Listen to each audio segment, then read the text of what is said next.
இவன் எதுக்கு அவங்க சொல்ல பார்த்தீங்கன்னா, சேரன் நான் கூப்பிட்டு எல்லாரும் கல்யாணம் பண்ணிக்கங்கன்னு சொன்ன உடனே, சேரன் எனக்கு இப்போதைக்கு கல்யாணம் வேணாம் அப்படின்னு சொல்லிடுறாங்க. நிலா கம்பெனிக்கு இன்டர்வியூக்கு போகிறாங்க. அங்கே இன்டர்வியூவில் நம்ம நிலா செலக்ட் ஆகலை.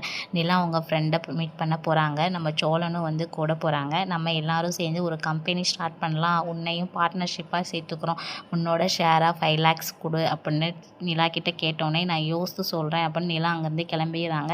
வர வழியில் சோழன் என்ன டல்லாக வரீங்க நிலாட்ட கேட்கும்போது, இந்த மாதிரி கம்பெனி ஸ்டார்ட் பண்ணணும்னா நிறைய ப்ரொசீஜர் இருக்குது, அதுக்கு ஷேரிங் ஆஃப் 5 lakhs வந்து கேட்குறாங்க. என்னட்ட எங்கே அவ்வளோ அமௌண்ட் இருக்குது, அதான் யோசித்து சொல்கிறேன்னு சொல்லிட்டு வந்துட்டேன் அப்படின்னு நம்ம சோழன் கிட்ட சொல்லிக்கிட்டு இருக்காங்க.